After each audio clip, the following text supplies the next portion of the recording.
ስለሚሞቅ እንግዲህ ሙቀት ደግሞ እኔ ብዙ ሙቀት የምወድ ሰው አይደለሁም። እግዚአብሔር የተመሰገነ ይሁን። ግን ጌታ ምን ይላል? በላይ የፀሐይ ትኩሳት የለም የጨረቃም የለም፣ በጉ ብርሃን ይሆንላቸው ያበራላቸዋል ይላል። እዚህ ምድር ነው ያለው። ሲሞቅ ሞቀ፣ ሲበርድ በረደ አለ አይደል? ብርዱም ከፊታችን ሲበርድ በረደ ሞቀ የማይባልበት አንድ ቀን ይጠብቀናል። ጌታ የተመሰገነ ይሁን። እግዚአብሔር እናመሰግናለንና ከእግዚአብሔር ቃል በልቤ ውስጥ የሞላውን አካፍላችኋለሁ። ስለዚህ ፕሮግራም ከተሰጠኝ ጊዜ ጀምሮ በቃ እየጸለይኩ እግዚአብሔር በልቤ ውስጥ አንድ ቃል አስቀመጠና እሱን ቃል አብረን እንድንካፈል እወዳለሁ። እግዚአብሔር የተመሰገነ ይሁን። ጌታ ታማኝ ነው። እግዚአብሔር ይመስገን። እየጸለይኩኝ እያለ በድምፅ ነው ይሄ ቃል ወደ እኔ የመጣውና ለመቀየር አሰብኩና እንግዲህ ሁላችንም የራሳችን ልምምድ አለን። እግዚአብሔር ሲናገረን የእግዚአብሔርን ድምፅ ለሁላችን የተለማመድንበት መንገድ አለ እና እኔም በራሴ የተለማመድኩት ነገር አለ። እግዚአብሔር ድምፅ ከሆነ መላልሶ ይመጣል፣ አይርቅም። እና ይሄ ድምፅ ተመላልሶ ወደ እኔ ሲመጣ በቃ ጌታ የተመሰገነ ይሁን። ይህንን ድምፅ ማስተናገድ ጀመርኩና እግዚአብሔር በቃሉ ምርጫ የሚል ነገር ነው ወደ እኔ የመጣው። ምርጫ እንደ ርዕስ ወስዳችሁ ልትወስዱ ትችላላችሁ። ምርጫ፣ መምረጥ የሚል መጽሐፍ ቅዱስ ውስጥም አለ።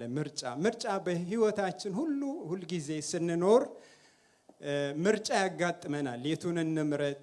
ይሄኛውን እንምረጥ? ያኛውን እንምረጥ?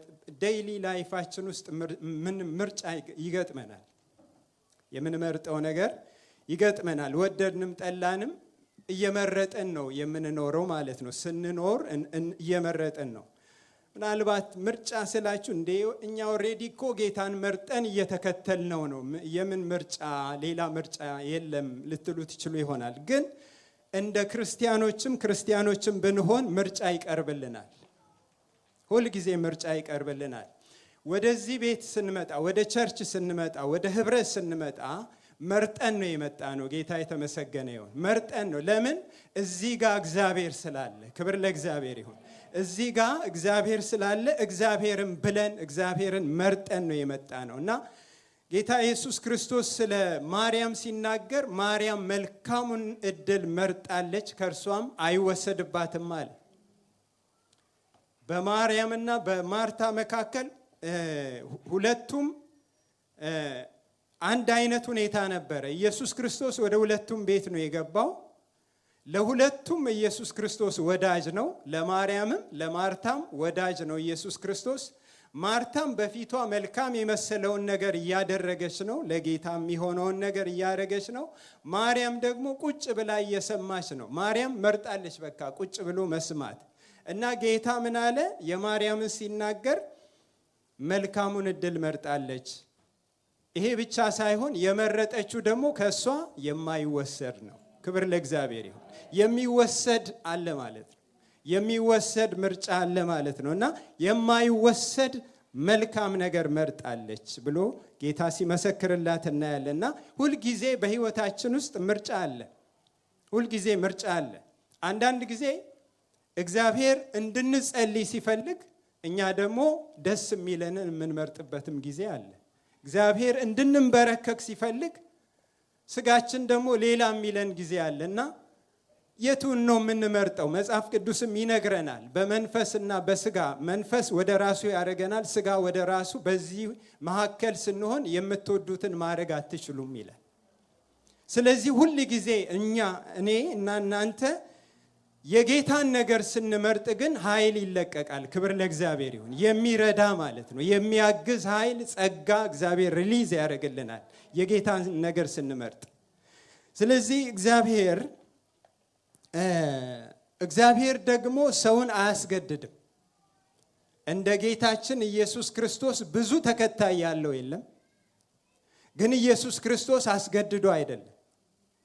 ኢየሱስ ክርስቶስን ብዙ ሰው ብዙ ተከታይ ያፈራው በፍቅር ነው። በጣም የሚገርመው ኢየሱስ ክርስቶስ ብዙ ተከታዮች አሉት በዓለም ላይ፣ ግን አስገድዶ ሳይሆን በፍቅር ማርኮ ነው። ክብር ለእግዚአብሔር። ፍቅሩ ነው። ፍቅሩ የጌታ ፍቅር ሁል ጊዜ ትኩስ ነው። እግዚአብሔር የተመሰገነ ይሁን። የኔና የናንተ በረድ ይላል፣ አንዳንዴ ሞቅ ይላል፣ አንዳንዴ ከፍ ይላል፣ አንዳንዴ ዝቅ ይላል። የኛ ዝቅ ያለ ጊዜ ጌታም እንደዛ ይመስለናል። አይደለም። የሱ ሁል ጊዜ ትኩስ ነው። ሁል ጊዜ አይበርድም። ክብር ለእግዚአብሔር ይሁን። ስለዚህ ይሄ ጌታ የፍቅር ጌታ ስለሆነ ሁል ጊዜ የኛም ምርጫ ይፈልጋል። ጌታችን ኢየሱስ ክርስቶስ በዮሐንስ መጽሐፍ ቅዱሳችን ላይ ስናይ ሲፈውሳቸው ሰዎችን ምርጫ ፈቃዳቸውን ይጠይቅ ነበረ። ልትድን ትወዳለህ ብሎ ይጠይቃቸዋል። እሱ እኮ ማዳን የሚችል ጌታ ነው። ዝም ብሎ ሊፈውሳቸው ይችላል። ዝም ብሎ ሊያድናቸው ይችላል። ግን እግዚአብሔር ሰውን ከፈቃድ ጋር ስለፈጠረ የሰውን ፈቃድ ጥሶ አያደርግም ወገኖች። እግዚአብሔር የሰውን ፈቃድ ያከብራል። እንደው አንዳንድ ጊዜ ዲሞክራሲያዊ መንግስት፣ ዲሞክራሲያዊ አገር ምናምን የሚባል ነገር አለና ከእግዚአብሔር የተኮረጀ ይመስለኛል እንጂ ዋናው የዲሞክራሲ እግዚአብሔር ነው። በቃ ክብር ለእግዚአብሔር። የት ነው የጀመረ? ኤደን ገነት ውስጥ። አንዳንድ ሰዎች አይገባቸውም። ለምንድን ነው እግዚአብሔር በኤደን ገነት ውስጥ ክፉና መልካሙን የምታስለየውን ዛፍ ለምን እዛ አስቀመጠ? እግዚአብሔር ዝም ብሎ እግዚአብሔር በቃ ያቺ ሞት እንደምታመጣ ያውቃል፣ ለምን እሷን በዛ ስፍራ አስቀመጠ ይላሉ። እግዚአብሔር እንደሱ አያረግም ወገኖቼ። የሰው ፈቃድ ያከብራል። ግን እግዚአብሔር ነግሯቸዋል። ከዚህ ብትበሉ ሞትን ትሞታላችሁ ብሎ ነግሯቸዋል። ፈቃድን ያከብራል ወገኖች። ልጆቻችን እግዚአብሔር ልጆች ያላችሁ ሰዎች እግዚአብሔር ልጆች ሲሰጠን ከፈቃድ ጋር ነው የሰጠን። ፈቃድ አላቸው ልጆች። በእኛ ፈቃድ አይመሩም። እግዚአብሔር በእነሱ ውስጥ ፈቃድ አስቀምጧል። በኃይል ብናደርጋቸው በግድ ብንላቸው ተደብቀው ያደርጋሉ። ለምን? ፈቃድ አላቸው። የራሳቸው ፈቃድ አላቸው። ስለዚህ እግዚአብሔር ግን ምርጫ ሰጥቶናል። ክብር ለእግዚአብሔር ይሁን። ምርጫ ሰጥቶናል። የእግዚአብሔርን ነገር በመምረጣቸው የተጠቀሙ ሰዎችንና ደግሞ የእግዚአብሔርን ነገር ባለመምረጣቸው የተጎዱትን ሰዎች እናያለን። መጽሐፍ ቅዱስ ላይ ወደ ዘዳግም ምዕራፍ 30 ወስዳችኋለሁ። ዘዳግም 30 ቁጥር 19 ላይ እንደዚህ የሚል ቃል አለ። በፊታችሁ ሕይወትና ሞትን በረከትንና መርገምን እንዳስቀመጥኩ እኔ ዛሬ በሰማይና በምድር በእናንተ ላይ አስመሰክራለሁ። እንግዲህ አንተና ዘርህ በሕይወት ትኖሩ ዘንድ ሕይወትን ምረጥ።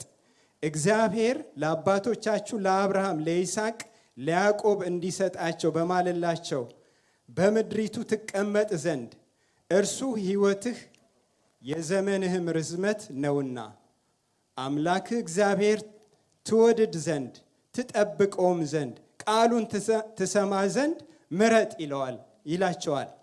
እዚህ ዘዳግም ላይ እንደምናየው እግዚአብሔር ያስቀመጠው በረከት አለ፣ እንደገና ደግሞ እርግማንም አለ።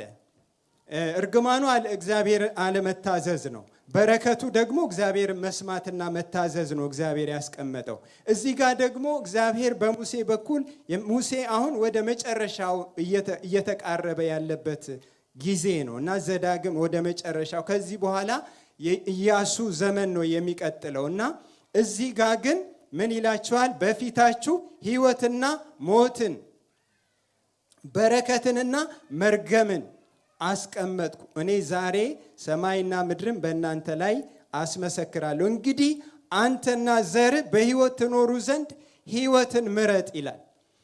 እግዚአብሔርን መምረጥ ማለት ሕይወትን መምረጥ ነው።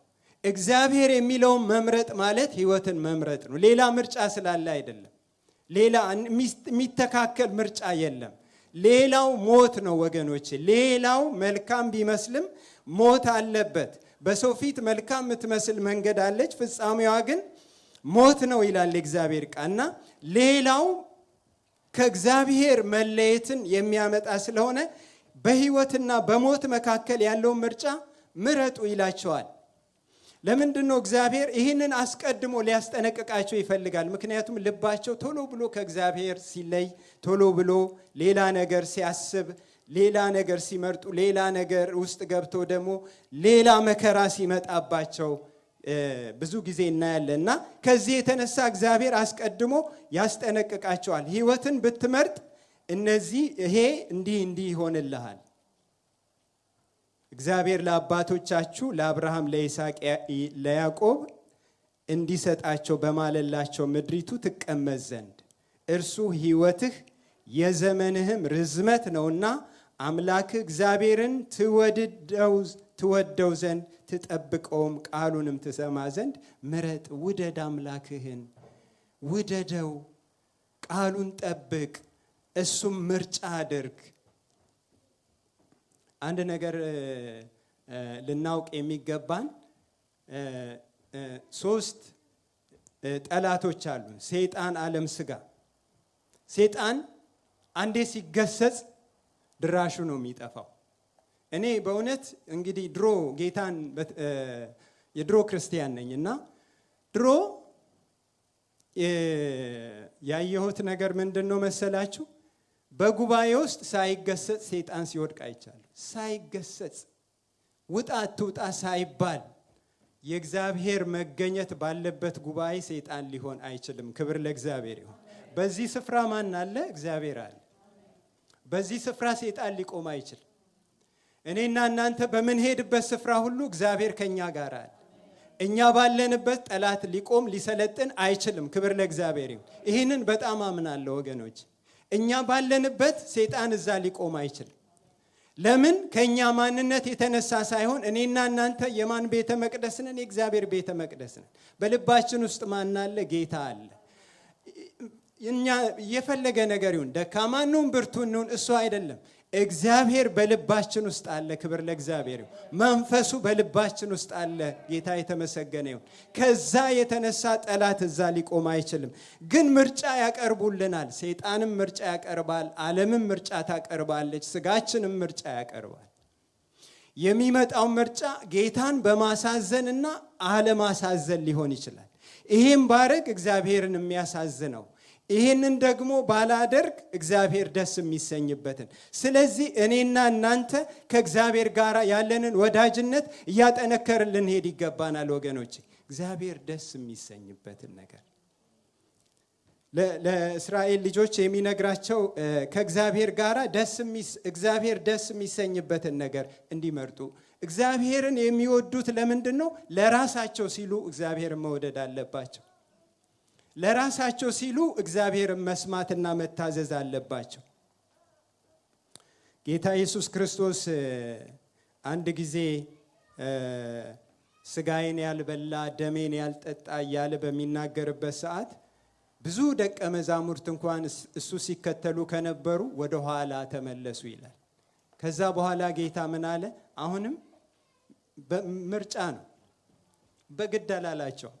እባካችሁ አትሂዱ አላላቸውም። ምንድነው ያላቸው ጌታ? እናንተስ መሄድ ትፈልጋላችሁ አለ። ጴጥሮስ በጣም ደስ የሚለኝ ሰው ነው። የሚቸኩሎ የሚናገር ጴጥሮስ። ችኩልነቱ በመቸኮሉም አንዳንድ ነገሮች ስተት ቢሰራም ግን ደግሞ አንዳንድ ጊዜ ደግሞ በመቸኮሉም ቶሎ በመመለሱም ደግሞ ጌታ ያደነቀለትም ነገር አለ። እና ጴጥሮስ ምን አለ? አንተ የህይወት ቃል አለ፣ ካንተ ወደ ማን እንሄዳለን አለ። ሌሎች ሁሉ የህይወት ቃል የላቸው፣ አንተ ጋር ግን የህይወት ቃል አለ። አንተ በህይወት ታኖራለህ። ስለዚህ ነው የተከተልን። ክብር ለእግዚአብሔር ይሁን። ወገኖቼ እንደዚህ የሚከተሉ ሰዎች ሁልጊዜ ከቤቱ አይታጡ። ሁኔታ ከፍ ቢል ዝቅ ቢል፣ ነገሮች ቢሳኩ ባይሳኩ፣ ይሄንን የተረዱ ሰዎች ከጌታ ጋር ጀምሮ ከጌታ ጋር ይጨርሳል። ክብር ለእግዚአብሔር ይሁን። ከጌታ ጋር ጀምሮ ከጌታ ጋር መጨረስ ይሁንልን ወገኖች። እግዚአብሔር የተመሰገነ ይሁን። የሁኔታ ሰዎች አያርገን። በቃ እንዳየሩ አለ አይደለም። አየሩ አሁን ይሞቃል፣ በኋላ ደግሞ እንትን ይላል፣ ይቀዘቅዛል። እንደሱ አይደለም ክርስትናችን። ሁል ጊዜ ሞቅታ፣ ሃሌሉያ፣ ሁል ጊዜ መቀጣጠል። ምንድነው የሚለው መጽሐፍ ቅዱስ? ሁል ጊዜ በመንፈስ የምትቃጠሉ ሁኑ ይላል። በመንፈስ እንድንቀጣጠል የሚያደርገን ሁል ጊዜ ጌታ አለ። ነገሮች ባይኖሩ ቢሳኩ ባይሳኩ ማን አለ? ሁል ጊዜ ጌታ ከኛ ጋር አለ። እግዚአብሔር የተመሰገነ ይሁን። እና ኢያሱ መጨረሻ ላይ ስለ ምርጫ ይጠይቃቸዋል። ኢያሱ ምዕራፍ 24 ላይ በጣም የምናውቀው ቃል ነው። ኢያሱ የመጨረሻ የኢያሱ ቃል ነው።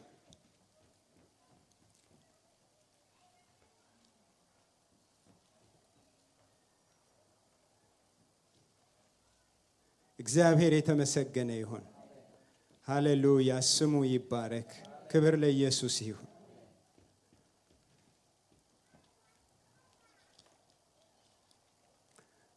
ኢያሱ ሕዝቡን ወደ ከነዓን ከገቡ በኋላ ከነዓንን ከወረሱ በኋላ ይጠይቃቸዋል። 24:15 ላይ እግዚአብሔርን ከቁጥር 14 ጀምሮ አነባለሁ። አሁንም እግዚአብሔርን ፍሩ፣ በፍጹም በእውነተኛም ልብ አምልኩት። አባቶቻችሁም በወንዝ ማዶ በግብፅ ውስጥ ያመለኳቸውን አማልክት ከእናንተ አርቁ፣ እግዚአብሔርን አምልኩ። እግዚአብሔርንም ማምለክ ክፉ መስሎ ቢታያችሁ አባቶቻችሁ በወንዝ ማዶ ሳሉ ያመለኳቸውን አማልክት ወይም በምድራቸው ያላችሁባቸውን የአሞራውያንን አማልክት ታመልኩ እንደሆነ የምታመልኩትን ዛሬ ምረጡ። እኔና ቤቴ ግን እግዚአብሔርን እናመልካለን። ይህን ቃል ሳስብ እኔ አንድ ጥያቄ ወደ ውስጥ የመጣ ለምን እነዚህ ሰዎች እግዚአብሔርን የሚያውቁ ሰዎች ናቸው። እግዚአብሔርን እጅ ያዩ ሰዎች ናቸው። በምድረ በዳ እግዚአብሔር እንዴት እንደተዋጋላቸው አይተዋል። እግዚአብሔር ብዙ ታላላቅ ድንቅ ተአምራትን አይተዋል። እንዴት የማይታሰብ ነው። ከእግዚአብሔር ውጪ እንዴት ሌላ ሊያመልኩ ይችላሉ? እንዴት ወደ ሌላ ሊያስቡ ይችላሉ? ኢያሱ ግን ያስጠነቅቃቸዋል። ምክንያቱም እነዚህ ሰዎች አንድ ነገር ሲሆንላቸው እግዚአብሔርን በጣም የሚያከብሩና ቶሎ ብሎ ደግሞ በምድረ በዳ ጥጃም ደግሞ ሰርተው ያመለኩ ሰዎች ናቸው። ቶሎ ብሎ ደግሞ ሌላ የሚያመልኩ ሰዎች ናቸው። ስለዚህ ኢያሱ ማስጠንቀቂያም ጭምር ነው የሚነግራቸው። የምታመልኩትን ዛሬ አስባችሁ ወስናችሁ ምረጡ ይላል።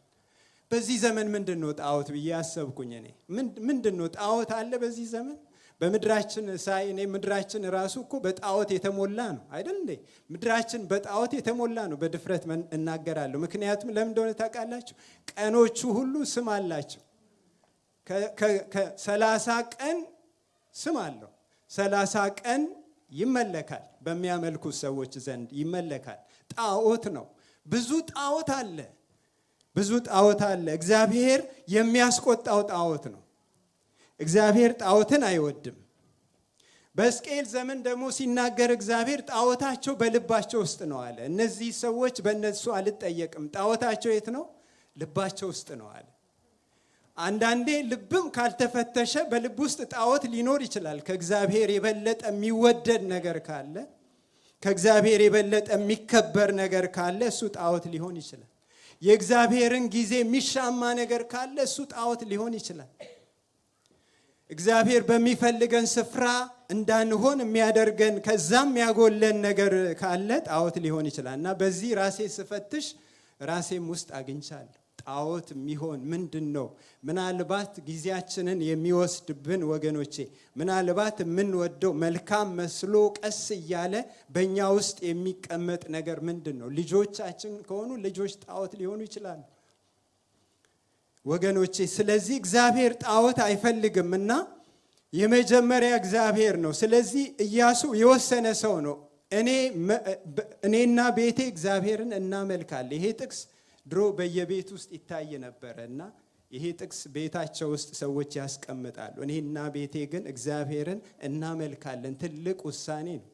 ትልቅ ውሳኔ። እነ ሲድራቅ እነ ዳንኤል በእሳቱ ፊት ቆመው ንጉሱ ሲጠይቃቸው ንጉሥ ሆይ በዚህ ነገር ላይ ካንተ ጋር አንደራደርም፣ ብንጠፋም እንጠፋለን እንጂ አንተ ላቆምከው ምስል አንሰግድም አሉ። አምላካችን እግዚአብሔር ከዚህ ሊያድነን ይችላል። ባያድነንም እንኳን በእሳቱ ተቃጥለን እንጠፋለን እንጂ አንተ ላቆምከው ምስል አንሰግድም። ለምንድን ነው ይሄንን ያሉ? ምርጫቸውን መረጡ።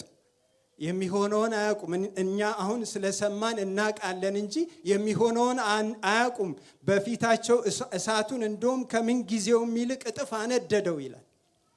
የሚያስፈራ ነው። በሕይወታቸው ተወራረዱ። አምላካችን እግዚአብሔር ሊያድን ይችላል። ባያድነንም በእሳቱ ተቃጥለን እናልፋለን እንጂ እኛ ለሌላ አንሰግድም።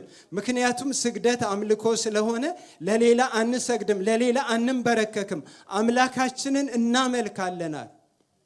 እንደዚህ የጨከኑ ሰዎች ሲሆን የእግዚአብሔር ኃይል ይገለጣል። ክብር ለእግዚአብሔር። እግዚአብሔር ኃይሉን ይገልጣል። ለምን?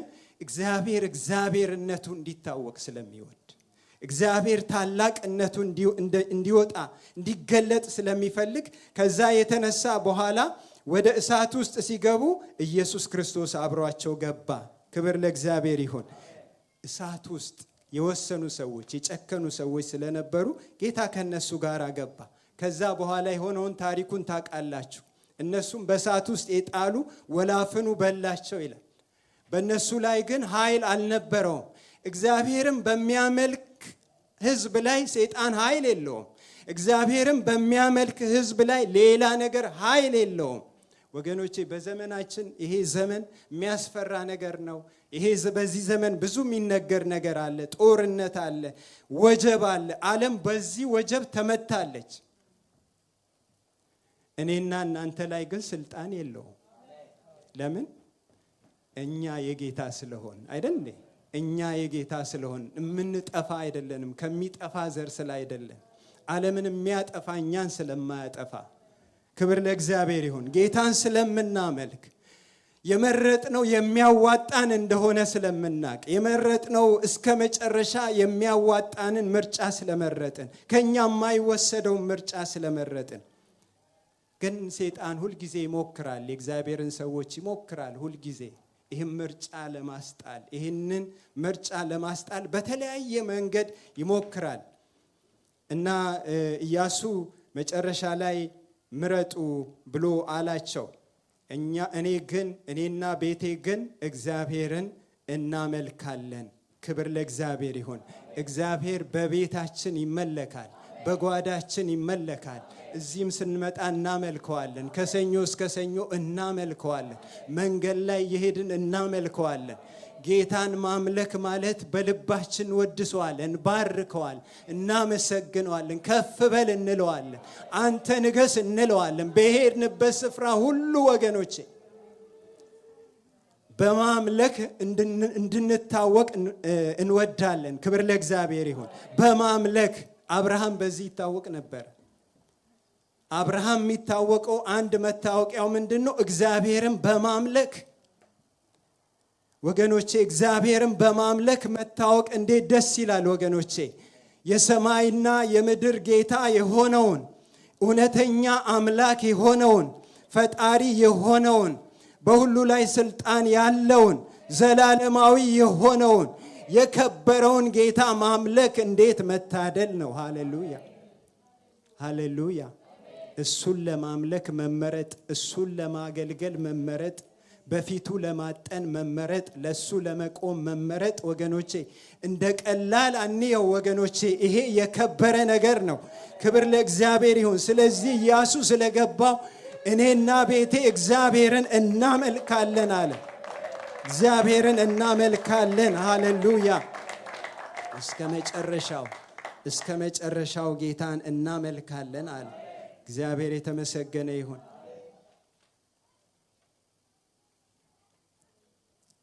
ኤልያስ በአንደኛ ነገሥት ምዕራፍ 18 ላይ ወደ ሕዝቡ ቀርቦ የምታመልኩትን ምረጡ አላቸው።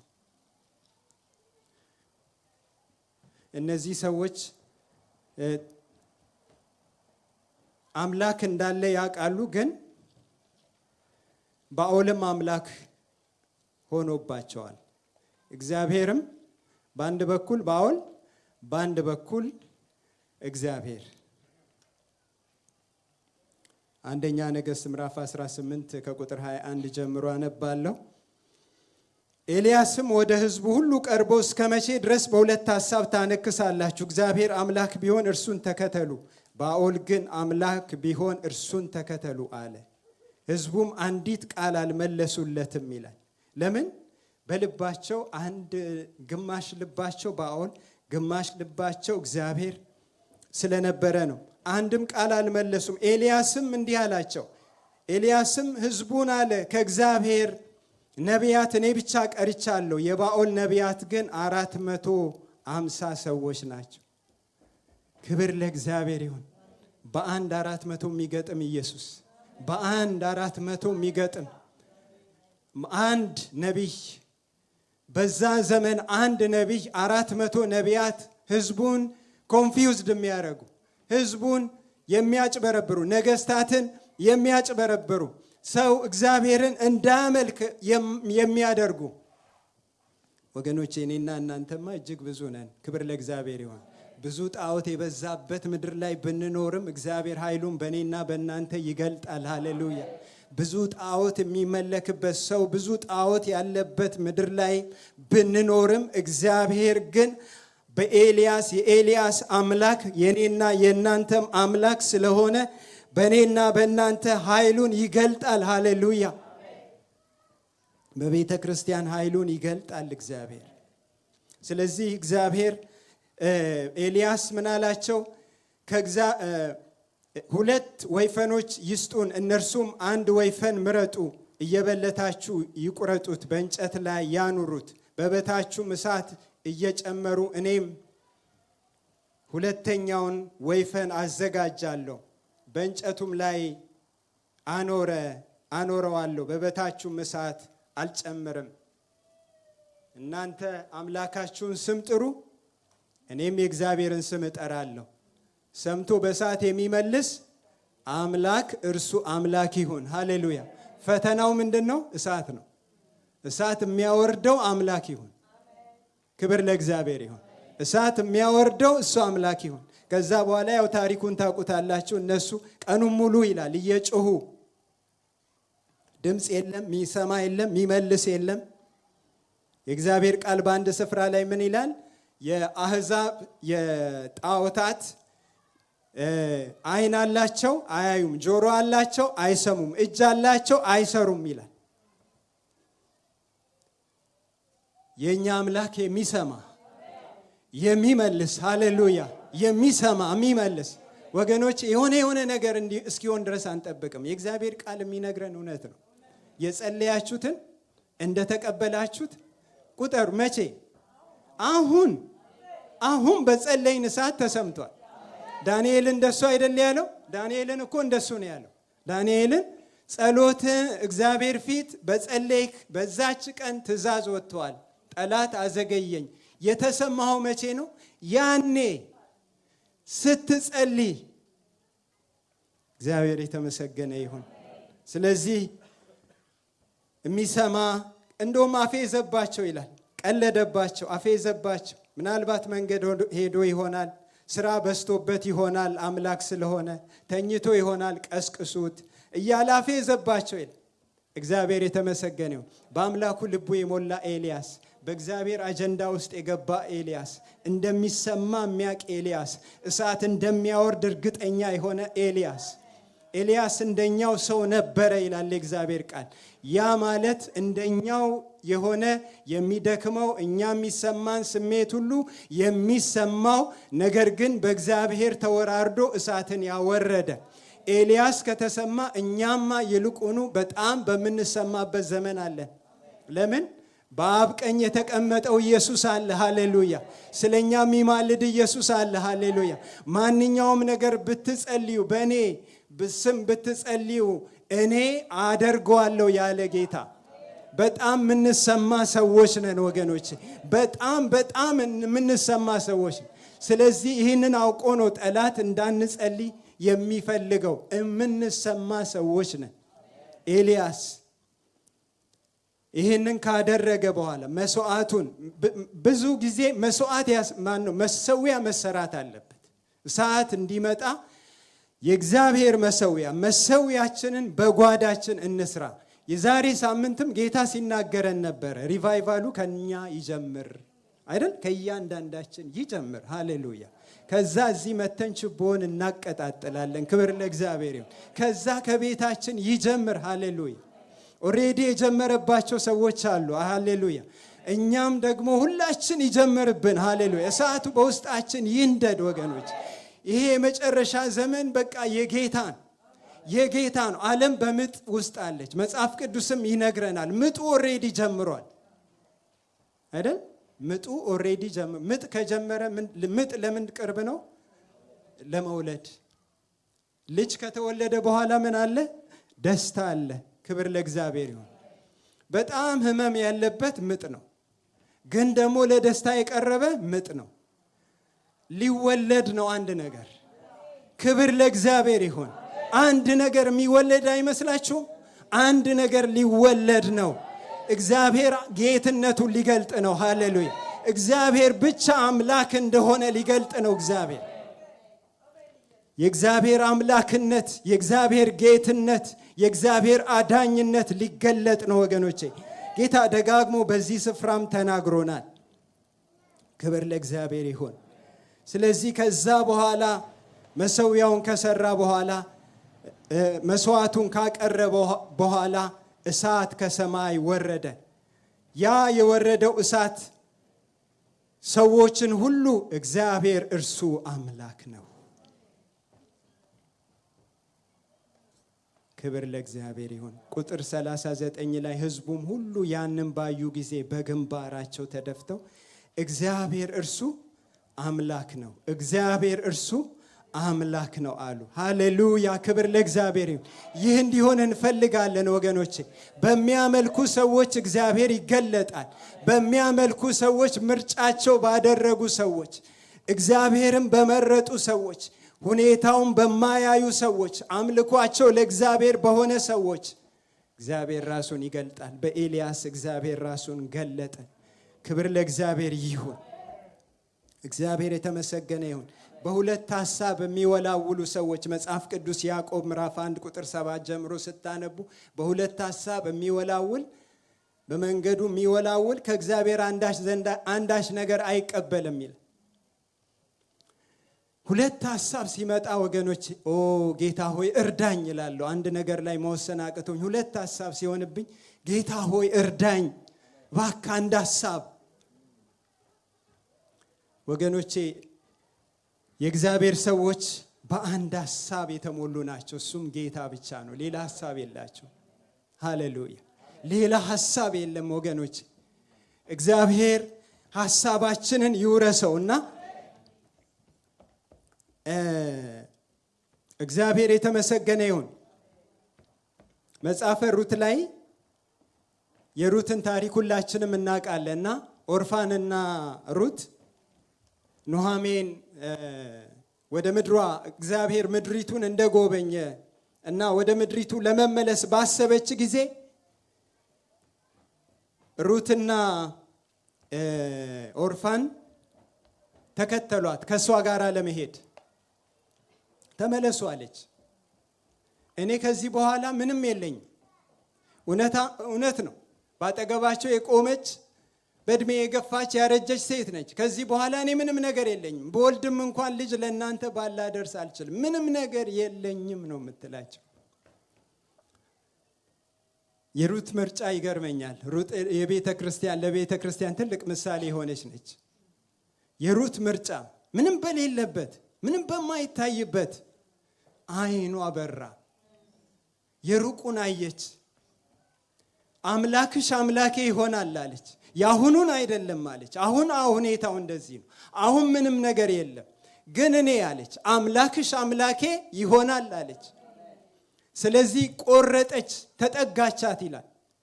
ሁለቱም አንድ አይነት ታሪክ ነው የነበራቸው። ሁለቱም እህትማማች አንድ አይነት ታሪክ ነው የነበራቸው። ባሎቻቸው ሞተዋል። አንድ አይነት ታሪክ ናቸው። ያቺ ተመለሰች፣ እዛው ጋር ታሪኳ በቃ። የዚህችኛዋ ታሪክ ግን ቀጠለ። አይኗ በራ። የመረጠችው ሩት ኑሃሜን ሳይሆን በኑሃሜ ላይ ያለውን አምላክ። ክብር ለእግዚአብሔር ይሁን። ኑሃሜማ ምንም የላትም ለራሷ ምንም የት እንደምትሄድ ባዶዬን ቀርቻለሁ ብላለች። ግን እግዚአብሔር አይናችንን ይክፈተው። ሁልጊዜ ወገኖች የጌታ ነገር ይብለጥብን። ዓለም የተለያየ ነገር የሚመስል ነገር ልታመጣ ትችላለች። ግን የጌታ ነገር ይብለጥብን ወገኖች። የጌታ ነገር ይክበርብን። የጌታ ነገር ይክበድብን። ምክንያቱም ዛሬና አሻግረን ነገን ማየት ይሁንልን ጌታ። እግዚአብሔር የተመሰገነ ይሁን። ስለዚህ አይኗ የሩቁን ተመለከተ። እግዚአብሔር የተመሰገነ ይሁን። ከዛ በኋላ የሆነውን ነገር ታውቃላችሁ። ቦዔዝን ብቻ ሳይሆን የእርሻውን ባለቤት ቦዔዝን፣ እንደገናም በዳዊት ዘር ውስጥ ገባች። ኢየሱስ ክርስቶስ በእሷ ዘር መጣ። ማን ያውቃል ጌታ ነገ በእናንተ ሕይወት ውስጥ ሊያደርግ ያለውን? ሰይጣን እሱን ስለሚያውቅ ነው የሚዋሻችሁ ወገኖች። የዛሬውን አትዩ፣ የነገን ማየት ይሁንልን። በእምነት አሻግረን ማየት ይሁንልን። የጌታ ነገር የከበረ ነው። የጌታ ነገር የሚበልጥ ነው። እግዚአብሔር የተመሰገነ ይሁን። እግዚአብሔር ይመስገን። መጨረሻ አንድ ቃል እናገርና ጨርሳለሁ። ዕብራውያን ምዕራፍ 11 ላይ ሁላችሁ የምታውቁት ምዕራፍ 11 ከቁጥር 24 ጀምሮ ክብር ለእግዚአብሔር ይሁን። ስለ ሙሴ በዛ ስፍራ ላይ ይናገራል። ሙሴ በጣም የተወደደ ሰው፣ ሃምብል የሆነ ትሁት፣ እግዚአብሔር ትሁት ብሎ የመሰከረለት ትሁት ሰው፣ እንደ ሙሴ ያለ ትሁት፣ እግዚአብሔርን ፊት ለፊት ያየ፣ ከእግዚአብሔር ጋር ፊት ለፊት የተነጋገረ ሰው እንደሌለ እግዚአብሔር ቃል ይመሰክርለታልና ዕብራውያን ምዕራፍ 11 ቁጥር 24 ጀምሮ ሙሴ ካደገ በኋላ የፈርዖን የልጅ ልጅ እንዳይባል በእምነት እምቢ አለ። ከግብፅ ብዙ ገንዘብ ይልቅ ስለ ክርስቶስ መነቀፍ እጅግ የሚበልጥ ባለጠግነት እንዲሆን አስቧልና ለጊዜው በኃጢአት ከሚገኝ ደስታ ይልቅ ከእግዚአብሔር ሕዝብ ጋር መከራ መቀበልን መረጠ፣ ብድራቱን ትኩር ብሎ ተመልክቷልና ይላል። ያስመረጠው ይሄ ብድራት ነው። አይኑ ስለበራለት ነው። አይኑ ስለተከፈተለት ነው ወገኖቼ። ሩቁን ስላየ ነው። እዚህ ጋር የሚጠብቀው ንግስና ነው። እዚህ ጋር የሚጠብቀው የፈርዖን የልጅ ልጅ መባል ነው። እዚህ ጋር የሚጠብቀው ብልጽግና አለ፣ ሀብት አለ።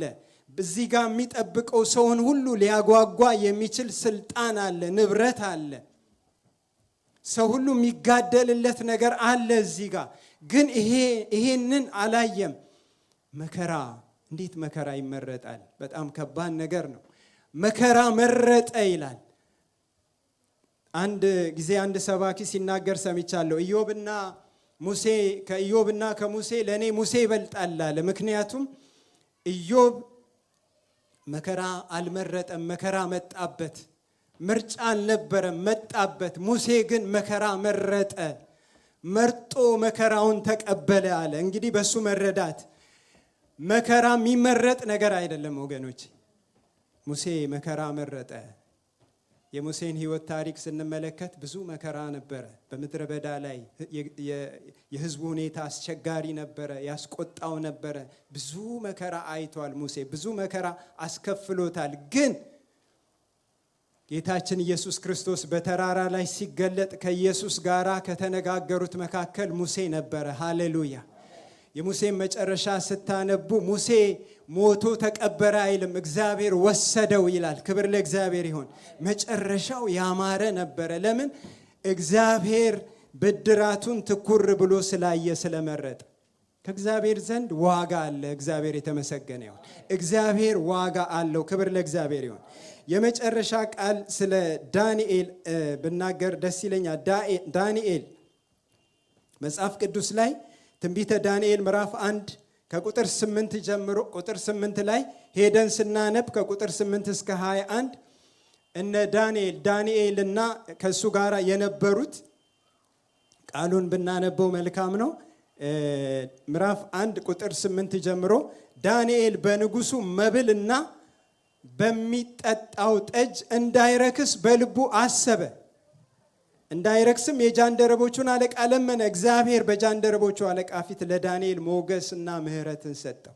የጃንደረቦቹም አለቃ ዳንኤልም መብሉንና መጠጡን ያዘዘላችሁን ጌታዬን ንጉሡን እፈራለሁ፣ በዕድሜ እንደናንተ ካሉ ብላቴኖች ይልቅ ፊታችሁ ከስቶ ያየ እንደሆነ ከንጉሥ ዘንድ በራሴ ታስፈርዱብኛላችሁ አለ። ዳንኤልም የጃንደረቦቹን አለቃ በዳንኤልና በአናንያ በሚሳኤልና በአዛሪያ ላይ የሾመውን ሜልዶርን እኛም ባሪያዎችን 10 ቀን ያህል ትፈትነን ዘንድ እለምንሃለሁ፣ የምንበላውን ጥራጥሬ የምንጠጣውን ውሃ ይስጡን። ከዚያም በኋላ የእኛን ፊትና ከንጉሡ መብል የሚበሉትን ብላቴኖች ፊት ተመልከት፣ እንዳየኸውም ሁሉ ከባሪያዎችህ ጋራ የወደድከውን አድርጋለሁ ይላል። ዳንኤል በጣም የእምነት ሰው። በጣም ለምንድን ነው የእምነት ሰው ያልኩት? ዳንኤል የሚናገረው ነገር በስጋ ካልኩሌሽን አይደለም። ጥሬ እንበላለን፣ ከንጉሡ ደግሞ የሚበሉትን አስተያየን። ከዛ በኋላ ፊታችን ተጎድቶ ካየህ ወደ አንተ ጥሬ እንመለሳል፣ ወደ ንጉሡ ጮማ እንመለሳል። አለበለዚያ ግን ይሄናል። ይሄን ሲናገር ዳንኤል በእግዚአብሔር በመታመን ነው። ክብር ለእግዚአብሔር ይሁን። እግዚአብሔር የሚታመኑትን አያሳፍርም። እግዚአብሔር የሚታመኑትን የሚደገፉትን በእግዚአብሔር የሚደገፉ በእግዚአብሔር በራሳቸው ማስተዋል ሳይሆን በሰው ዕውቀት ሳይሆን በሰው ልምምድ ሳይሆን በሰው ምክር ሳይሆን በእግዚአብሔር የሚታመኑ በእግዚአብሔር የሚደገፉ እግዚአብሔር ያደርጋል ብለው በእግዚአብሔር ላይ ልባቸውን የሚጥሉ ሰዎች አያፍሩም። እግዚአብሔር የተመሰገነ ይሁን። እግዚአብሔር አያሳፍርም። ስለዚህ ለ10 ቀን ያህል ጥሬ እየበሉ እዚህ ጋር ነው ዳንኤል። የሚገርማችሁ ስለ ዳንኤል ሲነሳ አሁን ወደ ሰው አይምሮ የሚመጣ ትልልቁ ነገር ከእሳት ኃይል እንዳጠፉ፣ የአንበሳን አፍ እንደዘጋ ትልልቅ ነገር። ዳንኤል ግን ያ ከመሆኑ በፊት እዚህ ጋር ነው የድሉ የጀመረው። ከጓዳው ነው ድሉ የጀመረው። ከጓዳው ነው ድሉ የጀመረው። ወገኖቼ ድል ከጓዳ ነው። ሃሌሉያ። በጓዳ የሚነዘንዘንን እምቢ ካለን፣ በጓዳ የሚነዘንዘንን ካሸነፍን በአደባባይ የእግዚአብሔርን ክብር እናያለን። ክብር ለእግዚአብሔር ይሁን። በጓዳችን ውስጥ ያለውን ለእግዚአብሔር የማይመቸውን እምቢ ካልን፣ ኖ ካልን፣ አንመርጥም ካልን፣ እምቢ ካልን፣ ከጨከንበት እግዚአብሔር በአደባባይ ሲሰራ እናያለንና ዳንኤል በዚህ ስፍራ ላይ እምቢ አለ። ያው ከዛ በኋላ ከ10 ቀን በኋላ ከንጉሡ መብል ከበሉ ብላቴኖች ሁሉ ይልቅ ፊታቸው አምሮ ስጋቸውም ወፍሮ ታየ ይላል። እግዚአብሔር የተመሰገነ። ምክንያቱም በዛን ዘመን ንጉሡ የሚበላው ለጣዖት የተሰዋ ነው። ያንም ቢበላ ያረክሰዋል። አንዳንድ ጊዜ ምን አለበት የሚባል ነገር አለ አይደል? ምን አለበት? እግዚአብሔር እኮ ያውቃል፣ የልቤን ያውቃል፣ እግዚአብሔር ድካሜን ያውቃል። ምን አለበት? የሚያረክስ ነገር አለበት ወገኖቼ። ከእግዚአብሔር ክብር የሚያጎድል ነገር አለበት። ከእግዚአብሔር በጎ እግዚአብሔር ካሰበልን ነገር የሚያጎድል ነገር አለበት። ስለዚህ ወገኖቼ ዳንኤል ያን ነገር እንዳይረክስ በልቡ አሰበ ይላል። መንፈስ ቅዱስ በልቡ ውስጥ ይናገራል ወገኖቼ። አንዳንድ ጊዜ ያንን ድምፅ እምቢ ብላችሁ ስትሄዱ ታዝናላችሁ። ያንን ድምፅ ገፍታችሁ ስትሄዱ ሰላማችሁ ይረበሻል። ያ ድምፅ በልባችሁ ውስጥ ያለው ድምፅ የእግዚአብሔር ድምፅ ነውና ሰውነታቸው በልጦ አምረው ወፍረው ተገኙ። ስለዚህ በዛው ምግብ ቀጠሉ። የእግዚአብሔር ጥበብና ማስተዋል በዳንኤል ላይ ነበረ። እግዚአብሔር ሰማዩን መዝገብ ከፈተላቸው። የጥበብን ምንጭ ከፈተላቸው። የማስተዋልን ምንጭ ከፈተላቸው። እንጸልያለን። የእውቀትን ምንጭ ከፈተላቸው እግዚአብሔር።